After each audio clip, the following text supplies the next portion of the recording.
All right, good morning, everybody. Happy Tuesday, early spring weather. My name is Jennifer, and I work for Metro Blooms. And I'm going to go over just a little bit of housekeeping before we get started today. First, the session is being recorded, and so we will be posting this later onto our YouTube channel. So if at any point you need to hop out or miss a portion, you can check on that later. We'll be sending it out in our email following the presentation, probably tomorrow. Everybody has been muted, so please keep yourself muted during the program. If you are having trouble seeing the speaker, we are doing a regular Zoom. This is not like a webinar format, so there are a lot of people who are attending this coffee chat. You can change your settings to speaker view from gallery view. There's also a button at the bottom of your screen to show the closed captions if you'd like to turn them on. If you can't see that button, it might be under More and then called Captions. And then as we go through the program, please write any questions you have in the chat or let us know if you can't see or hear something. We will take time at the end to address questions as much as we can and try to keep up with that throughout the program as well. So we're excited you're here. Thanks for being here. And I'm going to pass it over to Laura Schall, who is our Executive Director. Hey, everybody, this is Laura. Thank you so much for joining us. We're so glad you're here with us. I am our Executive Director, like Jen said, and I'm going to just frame up today a little bit and then pass it over to John Kanar, our Board Chair. So Metro Bloom's mission is to partner with communities to create resilient landscapes and foster clean watersheds, embracing the values of equity and inclusion to solve environmental challenges. And today we're going to share specifically a little bit about the transition that Metro Blooms has made over the past few years and how we're thinking about environmental justice specifically within our work. If you're signed up for our newsletters or have been engaged with our work over the last couple of years, probably heard us talking about the work that we do with community. It's a big focus for us, and specifically communities impacted by environmental injustices. For us, this means partnerships with renters, with Black, Indigenous, and people of color, and with low-income communities. And I don't share that to define all of the people that are impacted by environmental injustices, but just as a framing for this conversation and this shared space together. So this work for us, and really all of our work, is ever evolving. We are learning and grappling with this as an organization, as I'm sure many of you are. And we lead with our values and we defer to the communities that we partner with. An important partner in this work has been John Kanara, our new board chair, who I am so pleased to introduce you to today. He took over this role in January of 2024, and he spends his days working in the community development department in Brooklyn Park. He is passionate in many areas of housing policy, including landlord-tenant relations, fair housing, land use, low-income homeowner issues, and the intersection of these issues with environmental justice, as well as racial equity, diversity, and inclusion. John has a master's degree from Hamline University in public administration and nonprofit management, as well as an MBA from St. Mary's University of Minnesota. So welcome, John. Oh, thanks, Laura, for that wonderful introduction. I'm very happy to be here today and to see very many faces in this coffee chat. So my journey with Metro Blooms really began way back in 2016 when Laura and I worked on an affordable housing project in Brooklyn Park.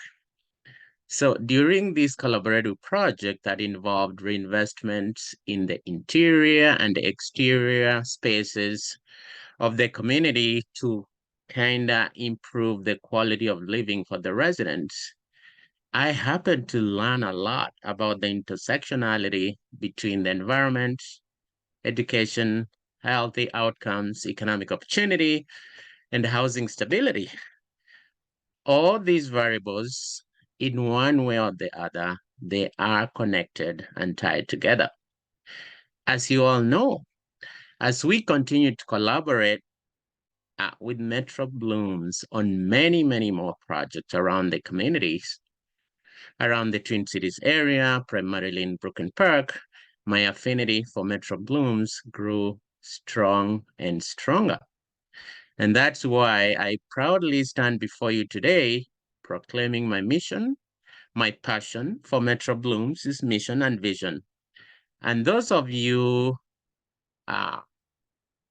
who just took one cup of coffee so you can rush to this meeting, and you made time to join us today for this coffee chat, I'm very humbled by your presence, and I thank you profusely for being here. At Metro Blooms, we strongly believe that environmental equity is the best human right. We believe environmental justice is an act of protecting that right. Environmental justice, as you all know, involves the actions and activism necessary to highlight the inequities and level the playing field in our communities. Metro Blooms is actively working to identify the ways in which all these injustices happening in our marginalized communities and the earth are interconnected. Through environmental literacy and community outreach, Metro Blooms brings injustices done to the most vulnerable communities and the earth to the forefront and does not minimize or silence social inequity. At Metro Blooms, we believe that environmental justice is the fair treatment and meaningful involvement of all people, regardless of race, color, national origin, income status, and with respect to the development, implementation, and enforcement of environmental laws, regulations, and policies. We believe that all these have to be done across the board in our communities. As a people and as a community, we get to do this by increasing ecological protection, safety within our disadvantaged communities, expanding cultural awareness, and addressing potential language barriers to promote environmental education. Metro Blooms holds a view that to achieve ecological, economic, health, and housing justice, environmental organizations must be more inclusive in their policy making. Rather than just providing a space for these issues, organizations must welcome, educate, empower, and support marginalized groups to address the problem. Inclusion of all people from all backgrounds in the work of environmental justice creates more diversity of thoughts, leads to greater innovation, and increases the capacity for change. Interaction with gardens, natural spaces offers a variety of mental, physical, and social benefits for humans, ranging from stress reduction, quicker healing, mitigation of attention deficit disorder in children, to decreasing crime and air pollution. Sustainable sites like rain and pollinator gardens consider human energy and creativity as a renewable resource. City planners, governments, and ordinary citizens are only just beginning to appreciate the tangible benefits of green spaces and take advantage of opportunities for improving quality of life in urbanized areas. As an example, at the city of Brooklyn Park, for example, we do now require all the developers coming to the city, whether they're developing commercial spaces, residential properties, to make sure there is green space factored into their developments. And this is very important for the community and for the environment. Indeed, it's an honor to work in an organization that partners with communities to create resilient landscapes and foster clean watersheds, embracing the values of equity and inclusion to solve environmental challenges. And on behalf of Metro Blooms, the board of directors, our awesome staff, and our awesome volunteers, as well as partners, I thank you sincerely for taking your time to join us today, and welcome and enjoy the coffee chat as we continue moving forward. Thank you so much. I'll hand it over to you back, Laura. Thank you, John. It's been a journey we've been on pursuing this work together, and it's something I've enjoyed very much. I want to provide a little bit of background and context for how we started working in this space. Metro Blooms has been known for a long time as offering rain garden workshops, and we started hearing shortly after offering them that people needed a little more help getting a project in the ground. So we started supporting people through neighborhood projects to install rain gardens. And what we saw very quickly, even with those first projects in 2009, 2010, was that the people that were able to participate were typically middle income plus white homeowners that lived in the neighborhood. It wasn't until we started working more closely with rental communities, though, in about 2016, that we started thinking more intentionally about how to center justice in our work. And we started asking questions like, who holds the power in our projects? How do we use our position and our privilege to support community spoken needs? And how do we make sure that the millions of dollars invested in clean water and pollinator habitat projects in Minnesota is benefiting local communities first, particularly those people experiencing environmental injustices? So we began prioritizing partnerships with community leaders, youth, elders, and working more in neighborhoods that have experienced decades of disinvestment to listen and learn and find pathways for connection and justice through pollinator gardens and healthy tree canopy and clean water projects. And now this is how we shape and prioritize most of our programming through this lens. So Molly Cotting is here today. She's joined us to speak about one piece of this specifically, tree canopy, as it relates to environmental justice. Molly is the environmental justice coordinator with the Urban and Community Forestry Program of the Minnesota DNR. Molly's a community forestry researcher, environmental advocate, and public health professional dedicated to breaking down silos and assisting in collective action for the health of communities and the environment. She believes that people deserve to thrive in just and equitable systems.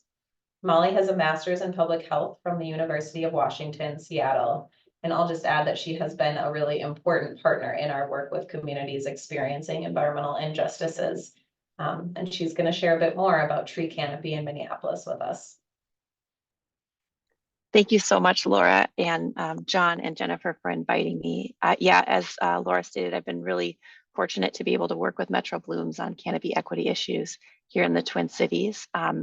And if you'll just humor me for a little bit, I'm gonna shout out to John and your wonderful definition and background of EJ. I just wanna thank you for rooting our time together in describing the impact and intersectionality of injustices that communities face, and our interconnectedness and our ethical responsibility to each other to protect those human rights, as well as community well-being and collective resiliency. I come from a background in public health, so I just really appreciate all of those overlapping impacts and our responsibility to one another.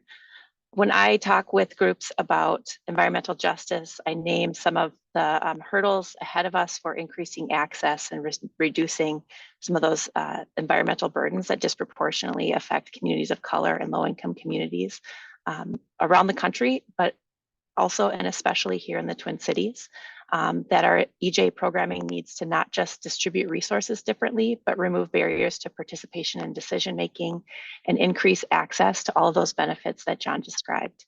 I get kind of stuck in the technicalese or the legalese of federal definitions. And so I like to bring the words of Marjorie Carter. She's an urban revitalist strategist and organizer from Brooklyn who says that no community should be saddled with more environmental burdens or less environmental benefits than any other. And I really love how that encapsulates the picture of justice that we're trying to work towards here as a state agency, and really just highlight some of the unique partnerships that we've been able to enjoy because of working with Metro Blooms and organizations like Harrison Neighborhood Association and Parks and Power. Briefly before we move, actually, I think we can move on to the next slide, Jennifer. I also think it's really important for me as a white woman and as someone who works for a government agency to recognize the labor of organizers and advocates from communities of color who have really catalyzed national attention for over like 80 years. The work of frontline communities through protests and strikes and legislative advocacy built through the 1960s to the 1990s, but it's really highlights just serious gaps in the inability of our government to address injustice. So while we can, we're going to talk a little bit about canopy and equity and how practices like redlining, land use planning, and other disenfranchisement impacted communities, and they're impacting them today. It's really only in the past decades that significant investment from the federal government has started to try and address these legacy efforts of systemic racism and disproportionate burden that are experienced by EJ communities. The collective efforts of organizers and researchers and advocates have helped bring us to this spot. And through the Justice 40 initiative and the Biden administration, we saw significant investment in urban canopy and canopy equity in 2022.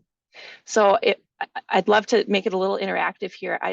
If folks can kind of use your reactions to give me a show of hands, how many folks here are aware of canopy equity, that term?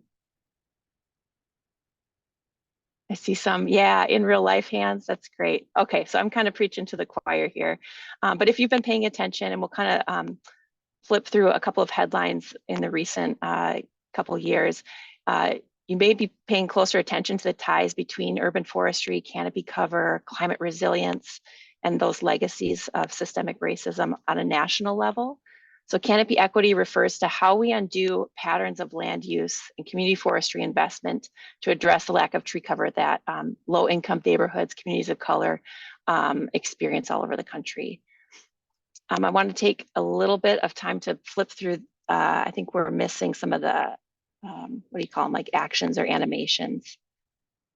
Just kind of highlighting research that's really tied these two together, and looking at how this isn't just a national problem. Folks probably remember, I guess it's almost 2 years ago, this series that the Star and Trib did about canopy and equity. And so that's just to highlight that national and local attention to this. We can go to the next slide. But we want to zoom in a little bit and look at what's going on for replanting priorities in the Midwest. This study takes a look at, and aren't these maps really wonky? These have to do with like population and cartography, so they look weird. But what it's demonstrating is that, you know, in general, over the last 10 years, most of the country has lost canopy. If you could zoom into that, what you'd see is the Midwest has actually gained canopy, but across the nation, and we aren't exempt from this, canopy inequities have been exacerbated. So even with investments in tree planting, we are not at a place regionally or nationally where we've been successful at delivering canopy to the folks who would most benefit from increased tree cover. And then we'll go forward one more slide. We're going to zoom in a little bit and look at what's going on for replanting priorities in Minneapolis. Let's see, is there another picture here, Jennifer? I'm hoping we didn't lose one of them, but this tool, no, we'll go back.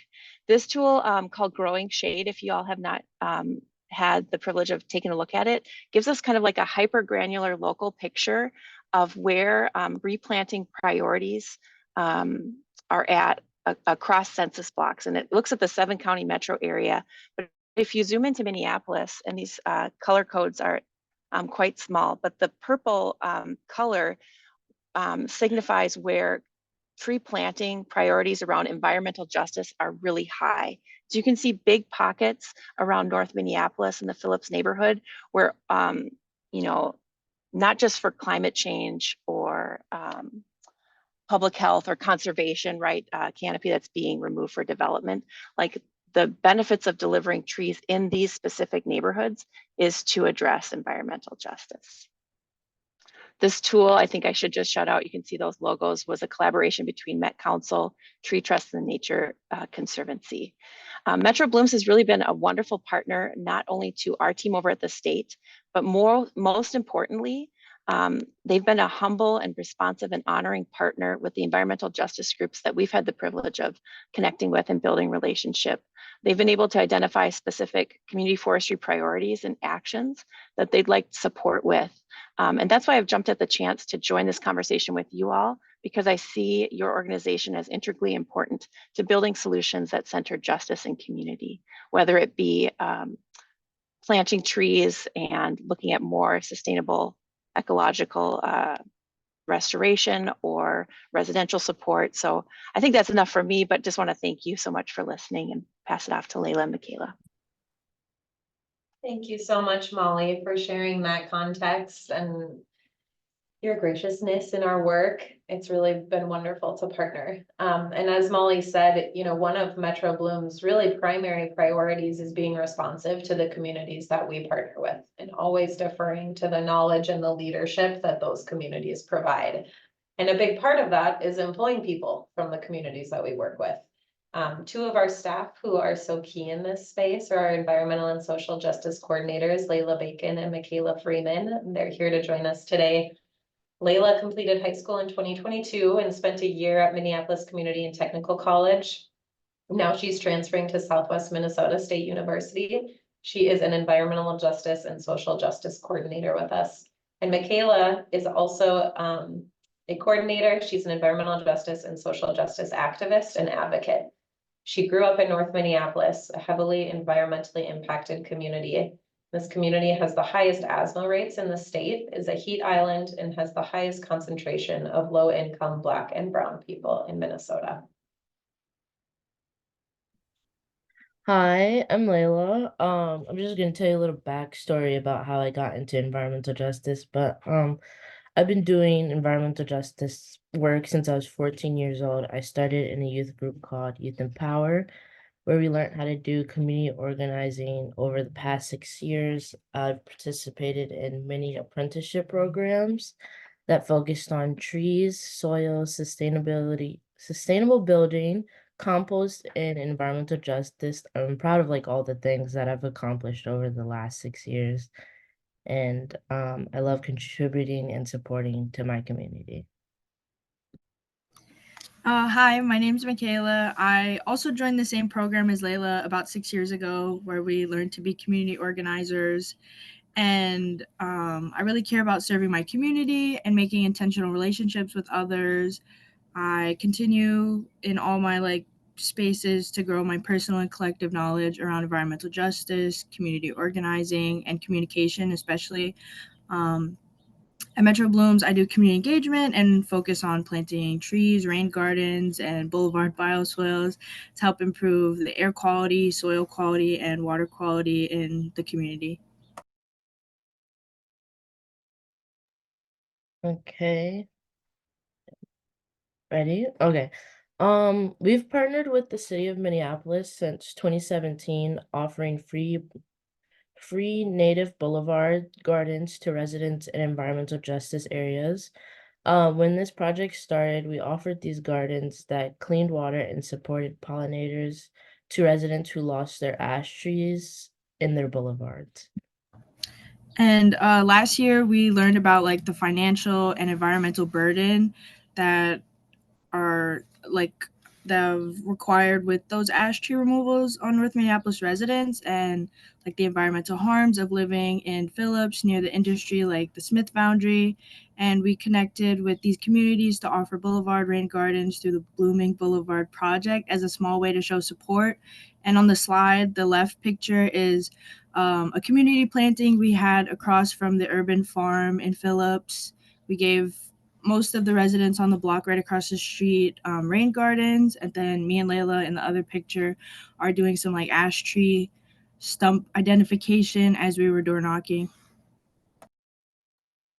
The vast majority of the 126 boulevards that Metro Blooms has planted in low-income areas, with majority BIPOC community members and residents who are cost burden, meaning paid more than 30% of their income to their mortgage payments. The pens on this map are from 2017 to 2023.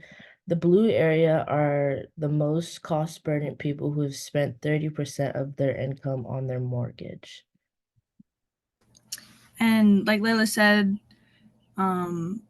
there's a lot to unpack there, but census track data can only tell us so much. It doesn't really tell us about the homeowners and the people that are being impacted specifically. So this year we're trying to like change a bit of the way we're doing our work. So we're asking for like demographic information from everyone interested in our Boulevard program, which will help us prioritize who we're choosing.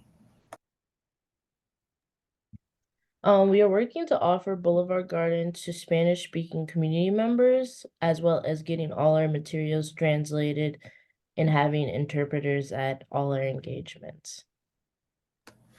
And then lastly, this is like the side-by-side comparison of one of the maps that Molly showed as well, and our map. Yeah. And then, so lastly, we pay people to help plant our gardens.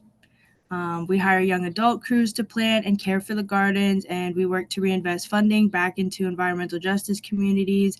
And this was at a planting we had this summer at Avenues for Youth. And a few of the people in this picture have been like, they've gotten to be like trainers at our sustainable land cares, our sustainable land care trainings, like teaching people, and they're going to work on the crew this summer. So we really love to connect with people and kind of create those pathways. And so that's it for our stuff, but we have a little video to show you guys. We share a lot of resources and information. So this is a video we made this summer while planting a boulevard.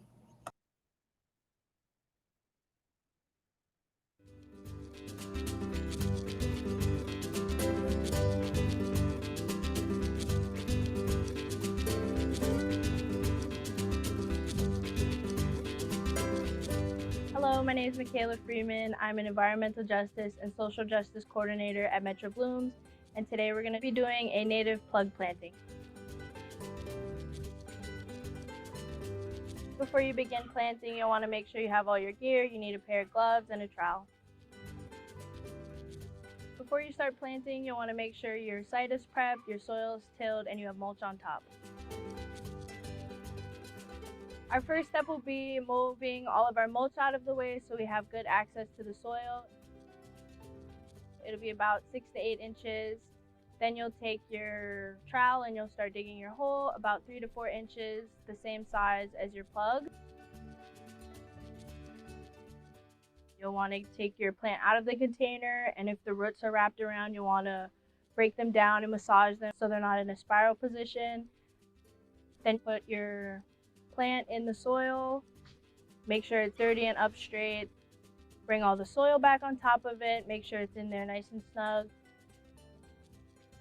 and you can bring all your mulch back on top, and that's it.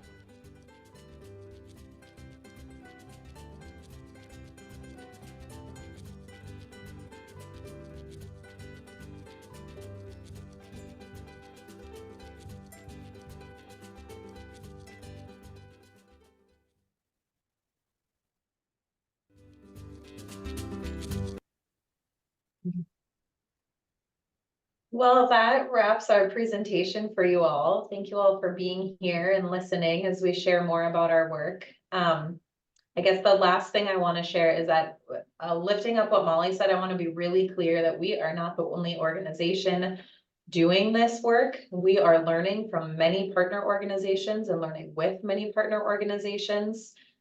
They include the East Phillips Neighborhood Institute, Wakan Tipi Awanyan Kapi, and Community Members for Environmental Justice. And this work specifically, those are just a few. There are lots of others that are also doing work in this space, and just want to make sure we're uplifting those orgs here today too.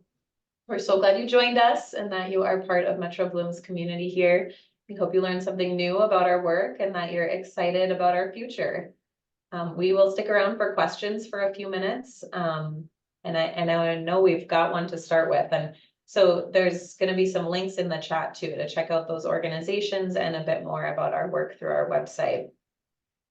I will start with a question I got in the chat from Sarah, who asked about supporting this work through volunteering. So just want to share that, yes, we work with volunteers. There is a volunteer sign up form on our website if you haven't filled that out.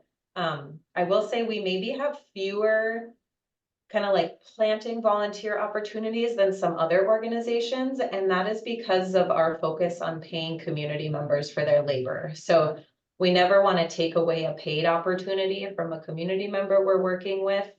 in place of, having a volunteer come out and do the labor. So we're just very aware of that. And so we do have projects that can't happen without volunteer labor. And those are the opportunities that we share out.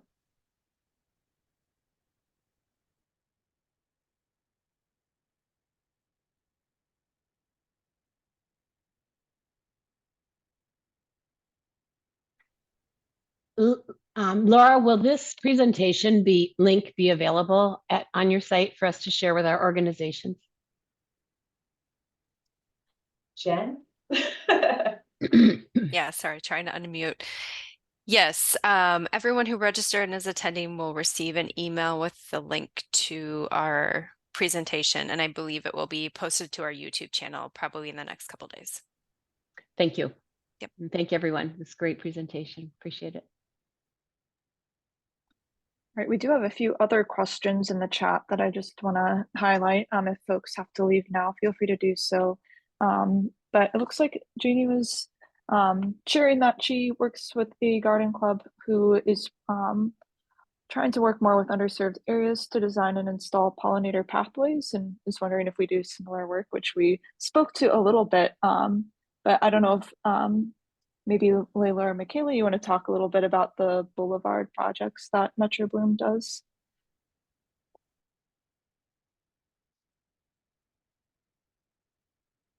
Like just a little bit more about it, like in depth. Yeah. Yeah, so like the community relations team, we kind of like do our outreach in the spring, and we like for this year coming up, or like the season coming up, we got like a wait list. So we're gonna be reaching out back to people and like doing consultations at their homes to see like, is their garden a right fit, or like what best palette and colors would they like. And this year we're getting like bigger plants, and we're giving people more of an option to pick like a plant of their like choice and like a color they prefer if we have it available.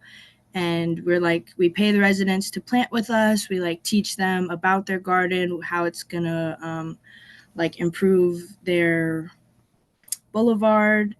And yeah. Thank you. I guess what my question involves is pollinator corridors or pollinator pathways, not boulevard gardens. Basically, our garden club wants to give away native plants for a 3x5 pocket garden. And we would hope that these pocket gardens would connect in neighborhoods with green spaces in our particular suburban area. So if there's any information about people doing that, I would love to connect with them if Metro Blooms has considered that approach. If pollinator pathways are just making it easier for pollinators to find food, more concentration. So thank you. Jean, I can follow you, or I can follow up with you about that. There are some other neighborhood organizations that are working on more like connected pollinator patches that would maybe could benefit from some of those plants. Oh, that would be fantastic. Will you email me, or do you need me to put in any information in chat, or? I think if you signed up with your name, we should have it. So I will follow up by email. Awesome. Thank you. I appreciate that very much.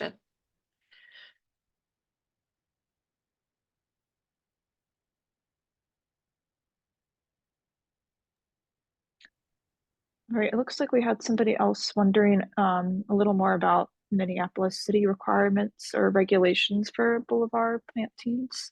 They're wondering particularly about boulevard soil level. I don't know if we have the knowledge to get into that here, but is that anything staff could speak to today? I can speak to that a little bit, unless Layla and Michaela, y'all have something to lead with there. I'm sorry, I didn't hear the question. About soil depth in the boulevards. About planting the plugs. Well, and I think like where does the soil the soil level that comes up, how do we do the installation of the Boulevard bioswales? I don't feel confident answering that question. Okay, I know I've worked with our design team a little bit in designing those, and so we use the city of Minneapolis's spec for boulevards. We excavate the boulevards. They go down to about 6 inches in the middle of the bioswale. It's a bowl shape. And then they come up to just about an inch below the sidewalk level.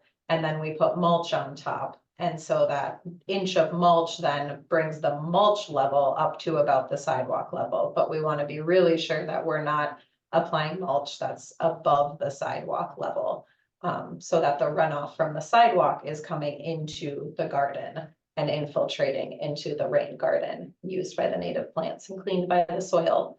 And then the plant templates that we use as well are designed with city height requirements. You can't have plants that are taller than 3 feet in your boulevard to maintain sightlines for safety.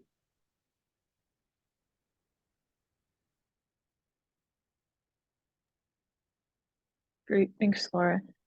Somebody else is wondering about tilling or how to approach prepping the soil with tilling, because I think there's some different situations where tilling can be less helpful before planting. Don't know if anybody wants to speak to that. I don't know if any of our designers are here, but I just heard them speak to this at another presentation. We don't till the soil when we install a garden. There is a whole ecosystem that is living within the soil. And so when you till it, you actually break it up to the point that a lot of that ecosystem gets kind of pulled apart and doesn't function in the way that it's meant to. It's a bunch of like fungi that are connected in the soil.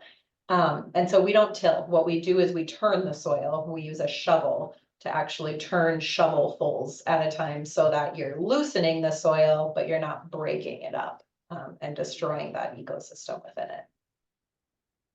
My name is Cass, and I've also looked at tilling. And anytime you break up the soil and you're releasing carbon dioxide back into the air, which is not a positive thing.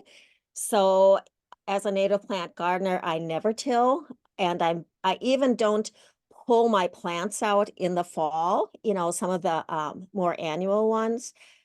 I simply cut them off, because anytime you start disturbing the soil, besides, as it was just repeated, you're also releasing carbon dioxide back into the atmosphere. Thank you, Cass. Great. I believe those are all the unanswered questions that we have in the chat. If anybody else has any other questions, we do have a few more minutes. Otherwise, we can wrap up.